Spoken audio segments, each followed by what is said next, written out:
నమస్తే, నేను doctor Shweta, MD Ayurveda from Shreshtha Ayurvedic hospital.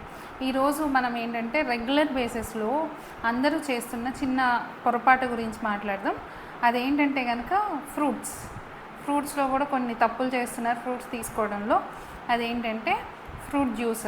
అందరూ ఏమంటే సినిమాల ప్రభావం అవ్వచ్చు, ఏదైనా ఎక్కడైనా చూసి మార్నింగ్ లెగ్గానే ఆరెంజ్ ఫ్రూట్ జ్యూస్ తాగడం కానీ, ఈ ఫ్రూట్ జ్యూస్ మంచిది, హెల్త్కి స్కిన్ గ్లో అవుతుంది అదంతా అనుకుంటున్నారు.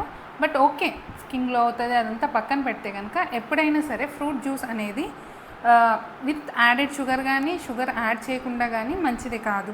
మేము షుగర్ యాడ్ చేసుకోవట్లేదు అని, బట్ షుగర్ యాడ్ చేసుకోకుండా కూడా ఫ్రూట్ జ్యూస్ అనేది మంచిది కాదు. ఎందుకంటే ప్రతి ఒక్క పదార్థం మనం ఏదైతే తీసుకుంటున్నామో అది మనకి డైజెస్ట్ అయ్యి లివర్ని బైపాస్ చేసుకుని డిఫరెంట్ ఆర్గాన్స్కి సప్లై జరుగుతుంది, ఎనర్జీ సప్లై అనేది జరుగుతుంది. కానీ ఈ ఫ్రూట్ జ్యూసెస్ ఎప్పుడైతే మీరు తీసుకోవడం కానీ, కూల్ డ్రింక్స్ కానీ ఫ్రూట్ జ్యూసెస్ కానీ తీసుకోవడంలో ఏమవుతుంది అంటే, ఒకటి ఫైబర్ని లాస్ అవుతున్నాం, ఇంట్లో ఉండే నేచురల్ ఫైబర్ కంటెంట్ని లాస్ అవుతుంది, immediate glucose level rise up అవుతుంది. రైజ్ అప్ అవ్వడం వల్ల ఏంటంటే కనుక అది తర్వాత ఫ్యాట్గా కన్వర్ట్ అవ్వడము అండ్ డిఫరెంట్ ఆర్గాన్స్ని ఇబ్బంది. అండ్ రెగ్యులర్గా తీసుకునే అంటే నాన్ డయాబెటిక్ పేషెంట్స్ అయితే కనుక రెగ్యులర్లో తీసుకునే వాళ్ళకి ఆ తర్వాత వేరే ప్రాబ్లమ్స్ వచ్చే ఛాన్సెస్ ఎక్కువ ఉన్నాయి. కాబట్టి ఎప్పుడైనా సరే ఫ్రూట్గా కన్జ్యూమ్ చేసుకోవడం ఒకటి అలవాటు చేసుకోవాలి.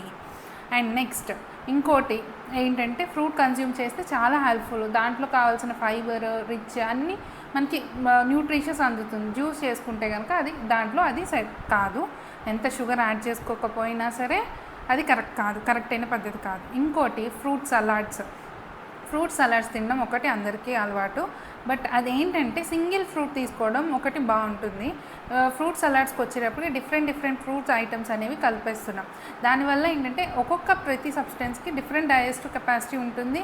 అట్ ద సేమ్ టైం ఏంటంటే కొన్ని ఇప్పుడు సిట్రిక్ ఫ్రూట్స్ కానీ కొన్ని ఫ్రూట్స్తో కలవకూడదు అనమాట. అలాగా కొన్ని కలవకూడని కాంబినేషన్ ఆఫ్ ఫ్రూట్స్ ఉంటాయి, అవి కూడా కలిపి తీసుకోవడం వల్ల క్రానిక్ అంటే రెగ్యులర్గా తీసుకుంటూ ఉంటే కనుక కొంతకాలం తర్వాత దానివల్ల కూడా మనకి ప్రాబ్లం ఫేస్ చేయాల్సి ఉంటుంది.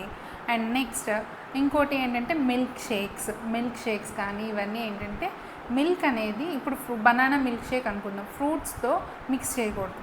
బట్ అది ఆయుర్వేదిక్లో కొన్ని విరుద్ధాహార అని ఉంటాయి. ఏంటంటే ఇన్కంపాటబుల్ ఫుడ్ ఐటమ్స్ కొన్ని మనం రెగ్యులర్గా తెలిసేది ఏంటంటే ఫిష్ కర్డ్ మిక్స్ అవ్వకూడదు. సో చాలామంది ఎవరైతే ఇంట్లో చేప తింటారో ఆ రోజు పెరుగన్నం తినరు, కరెక్టే కదా. కానీ ఇంకా అలాంటివి చాలా ఐటమ్స్ ఉన్నాయి. అవి కనుక రెగ్యులర్ యూసేజ్ చేస్తుంటే కనుక బాడీలో తర్వాత స్కిన్ ఇష్యూస్ కానీ, కొందరికి ఆస్మాటిక్ అటాక్స్ కానీ, కొందరికి అలర్జిక్ రియాక్షన్స్ కానీ వచ్చే ఛాన్సెస్ ఎక్కువ ఉంటాయి. కొందరు అనుకోవచ్చు మాకు రావట్లేదు, మేము బాగానే ఉన్నాం కదా అని. బట్ అందరి బాడీ ఒకటి కాదు, గుర్తుపెట్టుకోండి. ఏంటంటే అందరి బాడీ ఒక టైప్ ఆఫ్ బాడీ కాదు, ఒక్కొక్కరి బాడీ నేచర్ డిఫర్ అవుతూ ఉంటుంది. కానీ ఇవి మేము ఏవైతే చెప్తున్నామో అవి మ్యాక్సిమం నెంబర్ ఆఫ్ పీపుల్కి ఇంప్లిమెంట్ అవుతూ ఉంటాయి.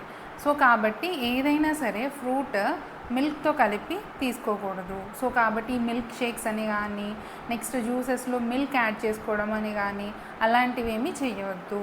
దానివల్ల చాలా స్కిన్ ప్రాబ్లమ్స్ కానీ, రియాక్షన్స్ కానీ, ఆస్మాటిక్ అటాక్స్ కానీ మనం రెగ్యులర్గా చూస్తాం. బనానాలో మిల్క్ కలిపేస్తారు, మ్యాంగోస్లో మిల్క్ కలుపుతారు, ఇలాంటివి. సో అలాంటివి ఏం చేయొద్దు. ఇంకా కొన్ని సిట్రిక్ ఫ్రూట్స్లో కూడా మిల్క్ కలిపేసే వాళ్ళు ఉన్నారు. సో కాబట్టి అలాంటివి తీసుకోవద్దు. రెగ్యులర్గా తీసుకునే వాళ్ళు ఎవరైతే హెల్త్ కాన్షియస్ ఉన్నారో వాళ్ళైతే తీసుకోవద్దు. మనం ఎప్పుడు ఫ్రూట్ జ్యూస్ మరి తీసుకోవచ్చు కదా అంటే, ఎప్పుడైనా ఇన్స్టెంట్ ఎనర్జీ అవసరం ఉంది, బాడీ చాలా డీహైడ్రేట్ అయింది ఆర్ చాలా నీరసంగా ఉంది, ఇన్స్టెంట్ ఎనర్జీ అవసరమైనప్పుడు మటుకి ఫ్రూట్ జ్యూస్ తీసుకోవచ్చు తప్పకుండా. బట్ కానీ మ్యాక్సిమం ఫ్రూట్గా తీసుకోవడానికి అలవాటు చేసుకోండి, అదే హెల్త్కి మంచిది చాలా వరకు. ఇలాగ మనం డిఫరెంట్ విరుద్ధాహారాలు ఉన్నాయి. ఇన్కంపాటబుల్ ఫుడ్స్ ఏవేవి తీసుకోకూడదు అనేవి ఒక 14 to 15 టైప్స్ ఉంటాయి. అవి రెగ్యులర్గా మనం డిస్కస్ చేద్దాము. అండ్ ఇది అనేది చాలామందికి ఉపయోగపడుతుందని అనుకుంటున్నాను. Thank you.